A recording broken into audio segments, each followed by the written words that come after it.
Yo, what is up, guys? Jetxc here. Hopefully, you guys have been doing good. And I'm hoping those Liberta pulls are going good. I did see some in the Discord, so shout out to you guys that were sharing them. And yeah, it looks to be like a really good patch. And the reason I'm making this video, guys, is because pretty soon here, the Annie's going to be jam-packed with a lot of stuff. And we won't know until like close to the end of May the character reveals and honestly how good those characters are going to be. But not only that, there's going to be a lot of spending going on. They've got a lot of stuff that people are going to be buying too. So right now in the character pack, we have the kits for Mamonir and Palette, and it's looking to be really good.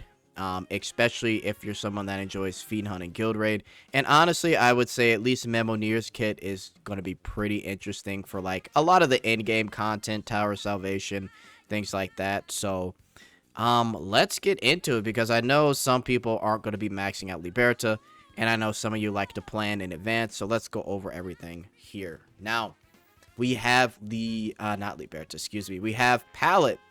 So, with Palette here, if we take a look, she's got a 3x3 spread. She has a 4 SP cost, 3 turn cooldown. Now, all of this could be changed in the final version. We don't know about potential or any of that, right? So, with that in mind, attack the enemy 7 times, dealing magic damage equal to a certain percentage of your attack. And then, if the target has 7 or more debuffs, you're going to be dealing pure magic damage equal to your attack. This is kind of crazy. However, let's kind of talk about it because there's going to be a few scenarios this could be used in, right? And I think it's pretty important to know. So, Palette in her original costumes, she helps extend your buffs, right? So, if the unit or monster, whoever is having a debuff, she helps extend that debuff by 2 turns. So, this could kind of sort of help you set up the opportunity to do magic pure damage, which would be huge, right? And for those of you that don't know, magic pure damage and just like, I guess, a physical pure damage, it's really good because it ignores everything. I went ahead and kind of got with Grok here, my boy Grok, and kind of broke it down just so you guys could have a visual. But essentially, if you take a look at this here, we've got normal magic damage and pure magic damage. When it comes to enemy defense and magic resist, it's ignored. Damage taken reduction, ignored. Energy guards and shields, ignored, right? Also, chains can apply extra damage, all that stuff. So basically, pure magic damage is insane. And it's all going to be based on your attack, essentially. But it's a really good thing to have. And it's going to get some damage off, right? So a solid costume that I think is going to be especially good, specifically for Fiend Hunt and Guild Raid. Honestly, if you have any monster that you're going up against that is applying, or that you're able to not only apply debuffs on, but it's like built in their kit, you're going to want to bring Palette, in my opinion, right? And hopefully, you know, it's obviously elemental advantage as well. That would help too, right? But yeah, that's going to be Palette's kit. Again, I think this one's going to be a unique scenario. For free-to-plays, we'll have to see, but I think you'll be able to save on this one because if you're not really that competitive, I don't think you're really going to need this, right? But let's move on. So the second costume we have is for Mamonir. This one's a crazy one. So for Mamonir, guys, for the next, okay, so we have 2 SP and it's a 7-turn cooldown. And for Mamonir, for the next 8 hits received, you're going to be applying a 50% vulnerability to the enemy for 2 turns, right?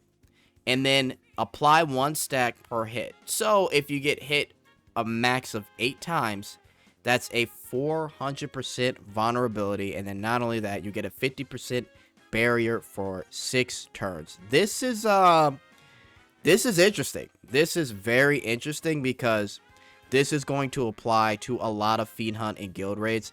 I could see Mamonir being used just as much as like a Celia when it comes to content. Just because her first costume, if we take a look here, her first costume is doing, what was it, 8 chains? Yeah, you're attacking 8 times, but not only that, it's a transformation ability, so you only use SP once, and then you can attack multiple times for 6 turns. So you're applying 8 chains, right? And then on top of that, you have this ability where if the Fiend or the Guild Rank monster is attacking, heck, maybe even 5 times, right? Or 6, doesn't have to be 8.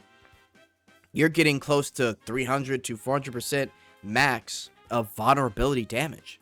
And it doesn't specify whether it's like magic or anything. It just says vulnerability, right? Because if we go to Levia here, Levia specifies a, I think, vulnerability magic, right? So this is really busted. I really do think Mamonir is going to be the perfect unit to be used constantly here. Again, because there's a lot of moves in these Fiends kits where they just attack you so many times. And you're going to want to put Mamonir there just so she can absorb everything. Pretty cool. I definitely think it's going to be a +5 in my opinion, if anything. But again, these are like more competitive costumes. So we'll have to see with the final results and potential. But yeah, this is definitely going to be something that a lot of people are going to need when it comes to making teams. But honestly, a lot of good stuff I'm seeing, and we'll have to see in the next, what do we got, like 2 weeks, right? Next week is a rerun, so the week after that, I think it's palette, right? So we'll be patient, but yeah, guys, let's start to slowly save here because June's going to be insane.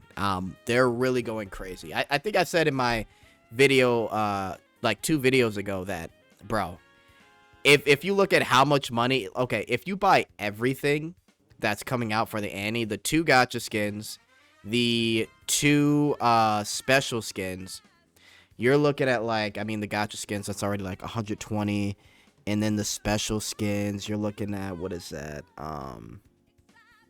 Let's just say it rounds up to like $40. You're looking at least $160+ spent on just skins alone. So they're really going to be going crazy here. But yeah, let me know what you guys think in the comments of these abilities, and let me know about your polls. I'm out. Later.